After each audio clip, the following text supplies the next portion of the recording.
चलो भाई, तो आज हम बात करें भैया अपना इक्विलिब्रियम का। ठीक है, इक्विलिब्रियम के 3 लेक्चर हमारे हो गए ना, 3 लेक्चर। आज हम बात करेंगे इक्विलिब्रियम के 4th लेक्चर के बारे में। और जो इक्विलिब्रियम का हमारा 4th लेक्चर है बेटा, उसमें हम देखेंगे एप्लीकेशन। किस क्या देखेंगे भाई? Application of equilibrium constant. चलिएगा, तो टॉपिक आज का हमारा है बच्चों, ये हो गया हमारा एप्लीकेशन ऑफ इक्विलिब्रियम कांस्टेंट। बोलो भाई, समझ में आ गई क्या बात? क्या हो गया हमारा एप्लीकेशन ऑफ इक्विलिब्रियम कांस्टेंट। तो 3-4 एप्लीकेशन है, समझ में आ रही बात? बहुत छोटा सा पोर्शन है आज का इक्विलिब्रियम का जो बचा हुआ है। इसके बाद में हम आयनिक इक्विलिब्रियम वाला पोर्शन शुरू कर देंगे। ठीक है, चलिए। तो सबसे पहला जो एप्लीकेशन यहाँ पर निकल के आता है वो आता है बेटा यहाँ पर आपका stability of reactant and product. क्या आता है भाई? Stability of reactant and product. आपसे पूछा जाएगा, 2 रिएक्टेंट आपको दे दिए या 2 कंपाउंड आपको दे दिए, 2 केमिकल रिएक्शन आपको दे दी, और कहा जाएगा कि बताओ इनमें से ज्यादा स्टेबल कौन है भैया? क्या है भैया? इनमें से ज्यादा स्टेबल कौन है? तो वो आपको किससे पता लगेगा? इक्विलिब्रियम कांस्टेंट यानी कि के से पता लग जाएगा।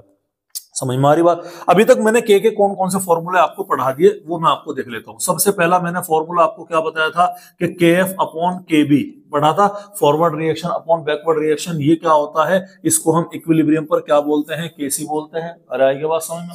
है भाई, क्लियर है? इसको हम ओवरऑल K बोलेंगे, मतलब पूरा का पूरा K लिख दो इसे। ठीक है, बोला था क्या? अगर इक्विलिब्रियम पर है, इसको निकालने का तरीका क्या है? एक्टिव मास करके निकालते हैं, रेट कांस्टेंट से निकालते हैं। तो KC इक्वल टू क्या आ गया हमारा? KP into RT to the power क्या हो गया भाई? डेल्टा N हो गया। और डेल्टा N की वैल्यू क्या हो गया? नंबर ऑफ मोल्स कौन सी साइड पर है भैया आपके? ये नंबर ऑफ मोल्स हो गए रिएक्टेंट की, प्रोडक्ट की साइड पर, माइनस क्या हो गया? नंबर ऑफ मोल्स टोटल लेने भैया, वो क्या है आपके? रिएक्टेंट की साइड पर। ये अभी तक यही तो पढ़ते हुए आ रहे हैं, और अलग से क्या पढ़ रहे हैं? अलग से तो कुछ भी नहीं पढ़ रहे हैं। ठीक है, तो ये आपको क्या रखना, ध्यान रखना। अब ध्यान से देखिएगा मेरी बात भाई, मेरे पास में कोई एक केमिकल रिएक्शन है, वो रिएक्शन क्या है? मेरी रिएक्शन है ए से किस में कन्वर्ट हो रही? बी के अंदर हो रही। तो मैं इसके लिए अगर मैं के की वैल्यू निकालूं, तो के की वैल्यू क्या? बी का एक्टिव मास डिवाइडेड बाई ए का एक्टिव मास होगा कि नहीं होगा? अभी ध्यान से देखिएगा मेरी बात, बड़े गौर से सुनिएगा। अब मैंने कहा अब इस रिलेशन को देख करके समझने की कोशिश कीजिएगा कि ये रिलेशन में के की वैल्यू ज्यादा कब होगी? जब ऊपर की टर्म ज्यादा होगी और नीचे की टर्म क्या होगी? कम होगी। ऊपर क्या है? प्रोडक्ट, नीचे क्या है? रिएक्टेंट। इसका मतलब अगर तुम्हारा, ध्यान से सुनिएगा, अगर तुम्हारा के की वैल्यू क्या होगी भैया? ज्यादा होगी। के की वैल्यू क्या होगी? ज्यादा होगी। के की वैल्यू ज्यादा होने का मतलब क्या है? बी बोले तो प्रोडक्ट की वैल्यू ज्यादा है। इसका मतलब यहां पर क्या है? तुम्हारा प्रोडक्ट ज्यादा है। प्रोडक्ट ज्यादा इसलिए बन रहा है सर क्योंकि प्रोडक्ट की स्टेबिलिटी रिएक्टेंट के मुकाबले में ज्यादा है। बोलो भाई, समझ में आ रही कि नहीं आ रही बात आपको? यानी कि अगर आपको दिख रहा है आप प्रोडक्ट की स्टेबिलिटी को मेजर कर रहे हैं, तब आप ये देखिएगा कि किसका के की वैल्यू ज्यादा है। समझ में आ रही बात? एग्जांपल देखिएगा, मैंने क्या बोला a plus B gives us, ये क्या हो रहा हमारा? ए प्लस बी किस में जा रहा भैया? सी के अंदर जा रहा। ध्यान से देखिएगा, ये किसके अंदर जा रहा? सी के अंदर जा रहा। कोई दिक्कत वाली बात है? ये सी के अंदर है, इसके लिए K1 की वैल्यू मान लो 2 इंटू 10 की पावर क्या हो गई? 3 हो गई। कोई दिक्कत वाली बात है? दूसरी इक्वेशन क्या हो गई हमारी? 2A प्लस क्या हो गया आपके? 3B गिव्स अस क्या हो गया आपके? ये हो गया आपके 2D आ गया। समझ में आ रही बात आपको? हम एज्यूम ये कर रहे हैं कि ये और ये का फॉर्मेट क्या है? सेम है। जैसे कि ये ऑक्साइड है तो ये भी क्या है? ये भी ऑक्साइड। हम इस तरह से कंसिडर कर सकते हैं। तो इसके लिए वैल्यू आ गई भैया 2 इंटू 10 की पावर -3। तो आपको बताना है कि स्टेबल ज्यादा कौन है, किसका प्रोडक्ट ज्यादा स्टेबल है? सी ज्यादा स्टेबल होगा कि 2D ज्यादा स्टेबल होगा? देखो सी की वैल्यू कितनी है? 2 की पावर 10, 2 इंटू 10 की पावर -3। ये -3 में हो गया, प्लस में होगा, तो सी का के की वैल्यू ज्यादा है। के की वैल्यू ज्यादा है इसीलिए सी ज्यादा होगा, तो ये इसकी स्टेबिलिटी इस तरह से ज्यादा निकल करके आ जाएगी। समझ में आ रही बात? इंपॉर्टेंट है, याद रखिएगा। तो सबसे पहला पॉइंट क्या है कि आपका के की वैल्यू अगर ज्यादा होगी तो प्रोडक्ट ज्यादा होगा, प्रोडक्ट की स्टेबिलिटी मतलब ज्यादा होगी। वहीं दूसरे शब्दों में अगर मैंने के की वैल्यू क्या कर दी? कम कर दी। के की वैल्यू कम कब होगी सर? जब मेरे रिएक्टेंट की वैल्यू क्या होगी? ज्यादा होगी। भाई यूनिवर्सली आ रहा ना? ठीक है, के की वैल्यू कम हो गया तो मेरे प्रोडक्ट की वैल्यू क्या हो गई? कम हो गई। रिएक्टेंट की वैल्यू क्या हो गई? ज्यादा हो गई। मतलब प्रोडक्ट की जो स्टेबिलिटी है भैया, प्रोडक्ट की स्टेबिलिटी रिएक्टेंट से क्या हो जाएगी? कम हो जाएगी। तो ये आपको क्या रखना है? याद रखना है। ये थ्योरेटिकल मतलब ऐसे क्वेश्चन, बेसिक पोर्शन है, लास्ट का पोर्शन है, निपट गया केमिकल इक्विलिब्रियम वाला। उसके बाद हम आयनिक शुरू कर देंगे। ठीक है भैया? तो पहला क्या था हमारा? पहला था हमारा stability of reactant and product. दूसरे हम बात करेंगे एक्सटेंट ऑफ रिएक्शन के बारे में। सेकंड नंबर पर हम क्या बात करेंगे भाई? एक्सटेंट ऑफ रिएक्शन के बारे में। इसका क्या मतलब है सर? रिएक्शन फॉरवर्ड को जा रही, आगे को जा रही, पीछे को जा रही, रुकी हुई है, इक्विलिब्रियम पर है, कहां है, ये हमें पहचान करना है। समझ में आ रही बात। और एक्सटेंट ऑफ रिएक्शन के लिए जो हम यहाँ पर चीजें निकालते हैं वो भी किससे निकालेंगे भैया, वो भी हम यहाँ पर के से निकालने का काम करेंगे। ठीक है, तो एनसीईआरटी ने डाटा दिया है एक आप पे, हम उस डाटा को यूज करेंगे। एनसीईआरटी ने बोला कि 10 की पावर -3 से लेकर के 10 की पावर 3 तक अगर के की वैल्यू आ रही है तब वो रिएक्शन कहां होगी, इक्विलिब्रियम पर होगी। समझ में आ रही बात। क्या बोला मैंने कि अगर 10 की पावर -3 से 10 की पावर 3 के बीच में कोई भी के की वैल्यू निकल के आ रही है तो वो वैल्यू कहां आएगी, इक्विलिब्रियम पर आएगी। और अगर वैल्यू इससे ज्यादा है तो रिएक्शन कहां है भैया, फॉरवर्ड डायरेक्शन में है। और अगर वैल्यू इससे कम है तो रिएक्शन कहां हो गई, आपके बैकवर्ड डायरेक्शन में हो गई। ये आपने क्या रखना है भाई, याद रखना है। अरे भाई बोलो, समझ में आ रही कि नहीं आ रही बात आपकी, क्लियर है, क्लियर है। देखो समझ में आ रही नहीं आ रही बात आपको, ये तो आपको समझना पड़ेगा। दूसरी चीज ये देखना पड़ेगा, अब देखो अब क्या देख सकते हैं, देखो जैसे मान लो के की वैल्यू मेरी बहुत ज्यादा है, ध्यान से सुनिएगा, जैसे हमारी के की वैल्यू क्या है, बहुत ज्यादा है, बहुत ज्यादा है, बहुत ज्यादा है। के की वैल्यू बहुत ज्यादा होने का मतलब क्या, प्रोडक्ट बहुत ज्यादा बन गया, रिएक्टेंट बहुत कम हो गया, मतलब रिएक्शन लगभग क्या होने वाली, कंप्लीट होने वाली। हालांकि रिवर्सिबल रिएक्शन नेवर कंप्लीट्स, कभी कंप्लीट्स नहीं होती वो, लेकिन फिर भी एक हम अगर क्राइटेरिया डिसाइड करें कि के की वैल्यू का हमारी बहुत ज्यादा है, के की वैल्यू बहुत ज्यादा मतलब बहुत ज्यादा प्रोडक्ट बन गया, वे डायरेक्टली प्रोपोर्शनल हो गया ना प्रोडक्ट के कंसंट्रेशन के और इनवर्सली हो गया रिएक्टेंट के। तो के की वैल्यू ज्यादा है तो प्रोडक्ट क्या हो गया, बहुत ज्यादा। प्रोडक्ट बहुत ज्यादा हो गया तो मतलब रिएक्शन क्या है, लगभग कंप्लीट होने वाली है। समझ में आ रही बात। सर के की वैल्यू बहुत कम है, देखो के की वैल्यू ज्यादा है, बहुत ज्यादा है, तो जो हमारा प्रोडक्ट की कॉन्सेंट्रेशन है वो भी क्या होगी, वो भी क्या होगी, वो भी बहुत ज्यादा है। मतलब रिएक्शन कैसी है, रिएक्शन ऑलमोस्ट कंप्लीट होने वाली है, मतलब अपनी मैक्सिमम कॉन्सेंट्रेशन को लगभग पहुंचने वाली है। बोलो भाई, समझ में आ रही बात, आ रही बात समझ में, अरे क्लियर है, कोई दिक्कत वाली बात है। चलिए उसके अलावा क्या है, उसके अलावा क्या है, अगर मेरे के की वैल्यू बहुत बहुत कम है, क्या है भैया, अगर मेरे के की वैल्यू बहुत बहुत कम है, इसका मतलब क्या हुआ, सर मेरा प्रोडक्ट भी बहुत बहुत कम है। अरे बात समझ, मतलब रिएक्टेंट बहुत बहुत ज्यादा है, तो क्या मैं कह सकता हूं कि रिएक्शन जस्ट अभी स्टार्ट हुई है क्या, भाई प्रोडक्ट तो बन गया ना, थोड़ा सा प्रोडक्ट तो बन गया ना, बनना शुरू हो गया, तो रिएक्शन क्या हुई होगी, जस्ट इट स्टार्ट शुरू होगी। और ये वैल्यू कहां लाई करती है, ये वैल्यू होती है 10 की पावर 3 से ज्यादा। ये कहां लाई करती है, 10 की पावर -3 से कम, और 10 की पावर 3 और -3 के बीच में क्या होती है, रिएक्शन आपकी इक्विलिब्रियम पर होगी। बोलो भाई यहां तक कहानी समझ में आई कि नहीं आई। तो ये क्या था आपका, ये था आपका बेटा एक्सटेंट ऑफ रिएक्शन, जिसको हमने यहाँ पर क्या कर लिया, देख लिया। बोलो भाई समझ में आ रही बात नहीं आ रही। चलिए तीसरी वैल्यू हम बात करते हैं भैया रिएक्शन के डायरेक्शन के बारे में। किसके बारे में बात करेंगे, डायरेक्शन ऑफ रिएक्शन के बारे में। तो थर्ड पॉइंट हमारा है बच्चों डायरेक्शन ऑफ रिएक्शन। क्या है जी, डायरेक्शन ऑफ रिएक्शन के बारे में। रिएक्शन की डायरेक्शन का मतलब क्या है कि वो फॉरवर्ड जा रही है कि बैकवर्ड जा रही है। अब इसके लिए तुम्हें एक टर्म समझनी पड़ेगी और उस टर्म का नाम है रिएक्शन क्वोशिएंट। क्या नाम है भैया, रिएक्शन क्वोशिएंट है, जिसको हम क्या डिनोट करेंगे, क्यू से डिनोट करते हैं। समझ में आ रही बात। तो मैं एक हाइपोथेटिकल इक्वेशन लेता हूं, वो क्या हूं, small a capital A plus small b capital B gives us small c capital C plus small d capital D। आ रही बात समझ में। इसके लिए अगर तुम ध्यान सुनिएगा, इसके लिए तुम Kc निकालो। क्या निकालो भैया, Kc। Kc क्या है, इक्विलिब्रियम कांस्टेंट। क्या है भैया, इक्विलिब्रियम कांस्टेंट, यानी कि जो क्या देता है, जो हमें देता है कॉन्सेंट्रेशन एट इक्विलिब्रियम के बारे में बताएगा। बताता है नहीं बताता है, अरे ये तो बताएगा। तो अगर मैं इसके लिए Kc की वैल्यू निकालूं तो प्रोडक्ट यानी कि C का active mass to the power क्या होगा, C होगा, इनटू में क्या होगा, D का active mass to the power क्या होगा, D होगा, अपॉन में क्या होगा, B का active mass to the power क्या होगा, स्मॉल b होगा, और A का active mass to the power क्या होगा, स्मॉल a होगा। तो ये Kc की वैल्यू होगी कि नहीं होगी, ठीक है। कब हो गई Kc की वैल्यू, कंसंट्रेशन एट इक्विलिब्रियम। लेकिन सर अगर मैं इक्विलिब्रियम पे निकालना नहीं चाह रहा, अगर मुझे कंसंट्रेशन कहीं और इक्विलिब्रियम से अलावा देखनी है, तो उसी चीज को हम क्या निकालेंगे, उसी चीज को हम बोलते हैं बेटा क्यू, रिएक्शन क्वोशिएंट बोलते हैं। यानी कि रिएक्शन क्वोशिएंट क्या है, कंसंट्रेशन अदर देन इक्विलिब्रियम। क्या बोला भाई मैंने, इक्विलिब्रियम के अलावा कंसंट्रेशन अदर देन क्या है, तो निकलेगी। तो बेटा तरीका तो यही है उसका भी, समझो बात को, है भाई, समझो बात को, क्या कह रहा हूं मैं। उसका भी तरीका क्या है, उसका भी तरीका तो यही है ना, अलग थोड़ी हो जाएगा उसका तरीका, वो भी तो ऐसे निकलेगी। सर फिर उसमें क्या है, सर वहां पर कंसंट्रेशन एट इक्विलिब्रियम की ली जाएगी, और यहां पर हम उस इंस्टेंट के कंसंट्रेशन लेंगे भैया जिसमें मतलब इक्विलिब्रियम नहीं है, मतलब जिस मोमेंट पर हम क्या कर रहे हैं भैया, निकालने की कोशिश कर रहे हैं। समझ में आ रही बात। अभी ध्यान से देखना, बहुत इंपॉर्टेंट बात है, बहुत इंपॉर्टेंट बात है। एक सिस्टम की स्टेबिलिटी होती है, एक सिस्टम स्टेबल रहता है कब, जब वो इक्विलिब्रियम में बना रहे। तुम उसमें कोई चेंज करो, वो क्या चाहेगा, वो चाहेगा कि मैं इक्विलिब्रियम के अंदर बना रहा हूं। मेरी बात ध्यान सुनिएगा।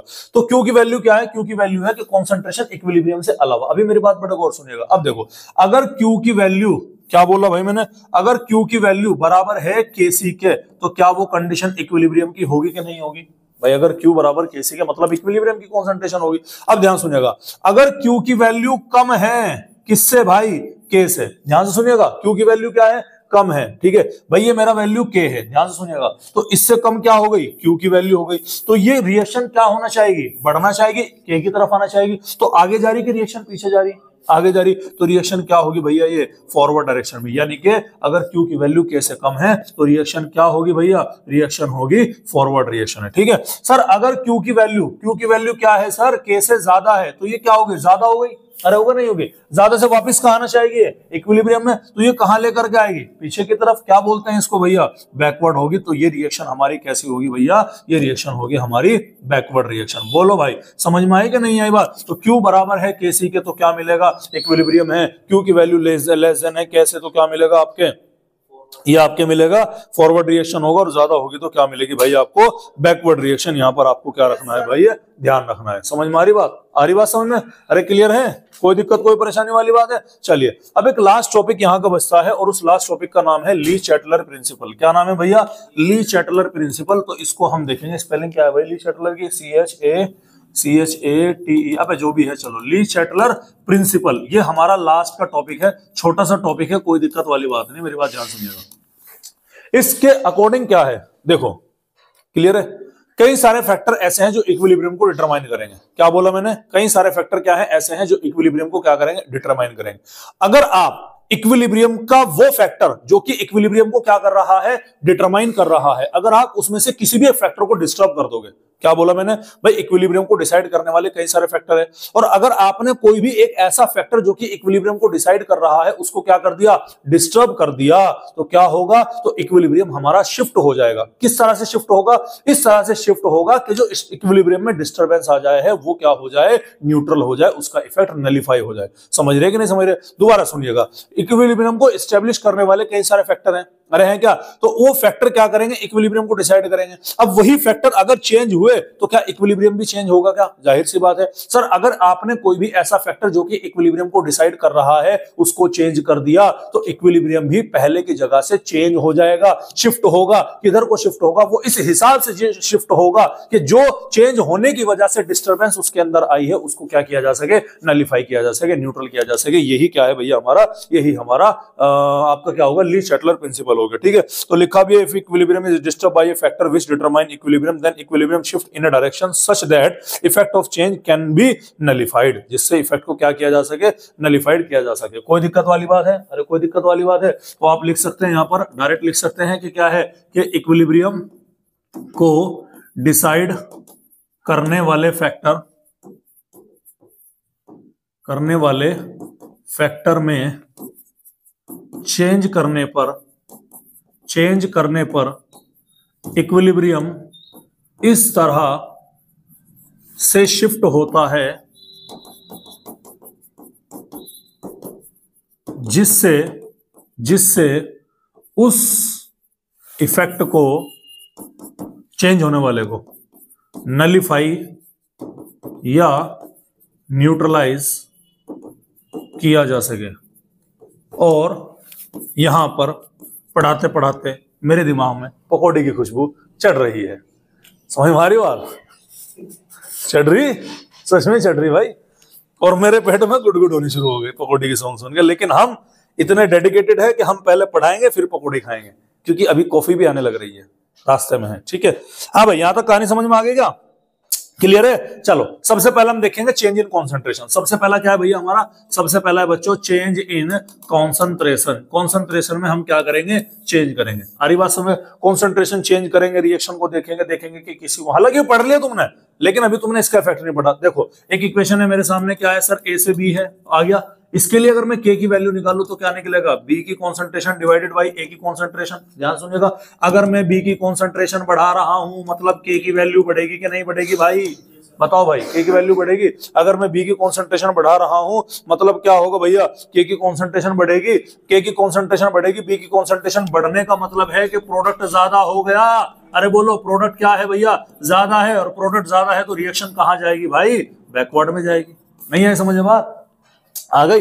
दूसरे शब्दों में अगर मैंने यहां पर भैया के की वैल्यू क्या कर दी, घटा दी, कम कर दी, के की वैल्यू घटाने का मतलब क्या है भाई, रिएक्टेंट ज्यादा है। अरे है क्या, के की वैल्यू को कम का मतलब क्या है, रिएक्टेंट ज्यादा है। और प्रोडक्ट क्या है भैया, प्रोडक्ट कम है। क्या है भैया, प्रोडक्ट कम है। समझ में आ रही बात। तो जब के की वैल्यू ज्यादा कम होगी, रिएक्टेंट ज्यादा होगा, प्रोडक्ट कम होगा, तो रिएक्शन कहां जाएगी भैया, फॉरवर्ड। भाई जब प्रोडक्ट कम है तो प्रोडक्ट बनने की तरफ को जाएगी, जो चीज ज्यादा होगी वो हमेशा दूसरी अपोजिट साइड में मूव करने का काम करेगी। बोलो भाई, समझ में आ रही बात। और यही वही है कि इस कॉन्सेंट्रेशन में सॉलिड के बारे में और गैस के बारे में हम बात नहीं करेंगे, ठीक है। No effect of solid on solid and gas, याद रखिएगा, ठीक है। क्लियर है। चलिए सेकंड चीज जो हम यहां पर बात करते हैं वो बात करते हैं भैया चेंज इन प्रेशर के बारे में। किसके बारे में बात करेंगे भैया, सेकंड चीज हम बात करेंगे भैया यहाँ पर चेंज इन प्रेशर के बारे में, कि हम अगर प्रेशर में क्या कर देते हैं, कुछ चेंज कर देते हैं, तो कुछ बदलाव अगर हम कर देते हैं तब हमारा क्या इंपैक्ट यहाँ पर पड़ने वाला है। समझ में आ रही बात। अरे क्लियर है। अच्छा मुझे एक बात बताओ, सिंपल सा फंडा क्या है, सिंपल सा फंडा ये है कि प्रेशर एक आइडियल गैस इक्वेशन होती है, PV is equal to NRT. होती है क्या, अरे होती है क्या, PV is equal to NRT. तो अगर मैं पी की वैल्यू निकालू तो N by V R T होगा कि नहीं होगा, नंबर ऑफ मोल्स आर और टी। अगर मैं यहां से कांस्टेंट कर दूं तो पी रेसिप्रोकल किसके आ जाएगा, वॉल्यूम के।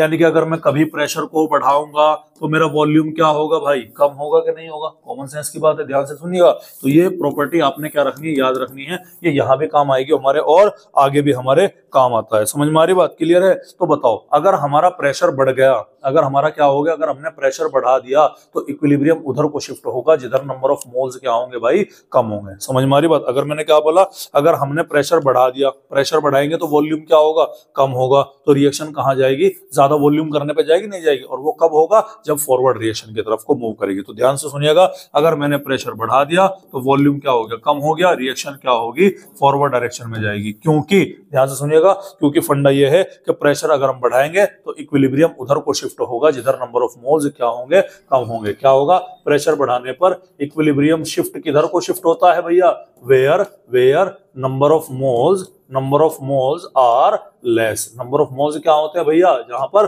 कम होते हैं। तो वो आपने क्या रखना है भाई, ध्यान रखना है। तीसरा लास्ट आता है इसका चेंज इन टेम्परेचर। ये ऑलरेडी मैं आपको पढ़ा चुका हूं, तीसरे नंबर वाला। तीसरा क्या आता है भैया, चेंज इन टेम्परेचर। ठीक है, क्या है भैया, चेंज इन टेम्परेचर। ध्यान दीजिएगा, आपकी रिएक्शन दो तरह की होती है भाई, दो तरह की होती है। एक होती है एंडोथर्मिक, एक होती है एक्सोथर्मिक। एंडोथर्मिक के लिए डेल्टा एच की वैल्यू क्या आई थी, पॉजिटिव। एक्सोथर्मिक के लिए डेल्टा एच की वैल्यू क्या आई थी, नेगेटिव। कुछ याद आया, जब एंडोथर्मिक के लिए डेल्टा एच की वैल्यू पॉजिटिव आई थी तो उसमें मैंने तुम्हें बताया था कि टेम्परेचर बढ़ाने पर के की वैल्यू क्या होगी, इंक्रीज होगी। अरे होगी कि नहीं होगी, और इंक्रीज होगी के की वैल्यू तो रिएक्शन क्या होगी हमारी, फॉरवर्ड डायरेक्शन में जाएगी। और निगेटिव में टेम्परेचर घटाने पर के की वैल्यू क्या होगी, डिक्रीज होगी, और रिएक्शन कहां जाएगी भाई, बैकवर्ड डायरेक्शन के अंदर जाती हुई नजर आती है। तो ये क्या था हमारा ली-शैटलर प्रिंसिपल था, जिसको हमने यहाँ पर क्या कर लिया, कंप्लीट कर लिया। अब एक लास्ट छोटा सा 1 मिनट का टॉपिक और रह गया, और उसका नाम है फिजिकल इक्विलिब्रियम। क्या नाम है भैया, फिजिकल इक्विलिब्रियम। फिजिकल इक्विलिब्रियम का मतलब क्या है, देखो आपने अभी क्या पढ़ा, केमिकल इक्विलिब्रियम पढ़ा। केमिकल इक्विलिब्रियम किससे डील करता है, केमिकल रिएक्शन से। तो फिजिकल इक्विलिब्रियम किससे डील करेगा, फिजिकल रिएक्शन से करेगा। फिजिकल रिएक्शन में क्या होती है, केवल और केवल स्टेट्स चेंज होती है। क्या होती है भैया, स्टेट्स चेंज होती है। कोई केमिकल चेंज आपको वहां पर दिखाई नहीं पड़ेगा। स्टेट्स चेंज का क्या मतलब है सर, सॉलिड, लिक्विड, है ना, गैस, ये आपस में क्या होती है, चेंज होती है। समझ में आ रही बात। तो सबसे पहला जो इक्विलिब्रियम हम यहाँ पर पढ़ेंगे वो पढ़ेंगे सॉलिड लिक्विड इक्विलिब्रियम। क्या पढ़ेंगे भैया, सॉलिड लिक्विड इक्विलिब्रियम। एग्जांपल हम इसका देख सकते हैं, सर वाटर है हमारे पास में, कैसा, सॉलिड है, और वाटर है हमारे पास में, कैसा, लिक्विड है। वाटर सॉलिड और वाटर लिक्विड कौन सी कंडीशन में इक्विलिब्रियम पर आएगा, वो आता है 0 डिग्री सेंटीग्रेड पर 0 डिग्री पर बर्फ बन जाती है ना, 0 डिग्री पर बर्फ बन जाती है। 0 डिग्री का मतलब ये है कि जो आपकी आइस है वो लिक्विड के अंदर कन्वर्ट हो रही है, और सेम टाइम लिक्विड जो है किसके अंदर कन्वर्ट हो रही है, आपके आइस के अंदर कन्वर्ट हो रही है। इसलिए हमें बर्फ एज इट इज जमी हुई दिखाई पड़ती है। तो ये क्या आ गया आपका, सॉलिड लिक्विड इक्विलिब्रियम आ गया। दूसरा क्या आ गया आपका, दूसरा आ गया भैया लिक्विड और गैस इक्विलिब्रियम। ये किसके बीच में मिलेगा, ये भी पानी के बीच में हम देख सकते हैं। H2O कैसा हो गया हमारा, लिक्विड हो गया, और H2O कैसा हो गया हमारा, गैस हो गया। 100 डिग्री पर बॉईल करता है नहीं करता है भाई, अरे करेगा नहीं करेगा? तो 100 डिग्री सेंटीग्रेड पर वाटर, लिक्विड और गैसेस दोनों फेज में क्या रहेगा? इक्विलिब्रियम में रहेगा। और तीसरा क्या है भैया? लास्ट तीसरा आता है आपका सॉलिड एंड गैस वाला। क्या है भैया? Solid and gas equilibrium. तो आयोडीन जो होता है ना आपका सॉलिड, ठीक है, अगर मैं उसे क्लोज कंटेनर के अंदर रख देता हूं तो किसके अंदर कन्वर्ट हो जाता है? वो आयोडीन गैसेस के अंदर कन्वर्ट हो जाता है। ध्यान से सुनिएगा, आयोडीन सॉलिड होता है, क्लोज कंटेनर के अंदर बन गया, किस में आ गया? वो आयोडीन गैसेस में आ गया। इसकी कलर, इस वेपर की कलर कैसी होती है भैया? वॉयलेट कलर होती है। अब जैसे तुमने आयोडीन सॉलिड को डब्बे के अंदर डाला तो थोड़े टाइम के बाद में क्या होता है? वॉयलेट कलर डार्क होने लगेगा। एक टाइम ऐसा आएगा कि आपका कलर क्या हो जाएगा? कांस्टेंट हो जाएगा, कलर में कोई चेंज नहीं आएगा। मतलब वहां पर सॉलिड और गैस आपस में क्या आ चुके हैं? इक्विलिब्रियम के अंदर आ चुके हैं। और वो अब इक्विलिब्रियम इस बात का इंडिकेशन है कि वहां पर कोई कलर किसी भी तरह का चेंज नहीं हो रहा। और ये था आपका बेटा केमिकल इक्विलिब्रियम वाला टॉपिक, जिसको हमने यहाँ पर क्या कर लिया? कंप्लीट कर लिया। इस केमिकल इक्विलिब्रियम के क्या करो? इसके नोट्स स्कैन करो। इसके बाद में क्लास चलेगी आज ही दूसरी, जिसका नाम क्या होगा? Ionic equilibrium. वो इसी का एक्सटेंडेड पार्ट है, इसी का बड़ा पार्ट है, तो हम उसको यहाँ पर क्या करेंगे? देखेंगे। आज की क्लास हमारी इसी के साथ में क्या हुई? समाप्त हुई। नमस्कार।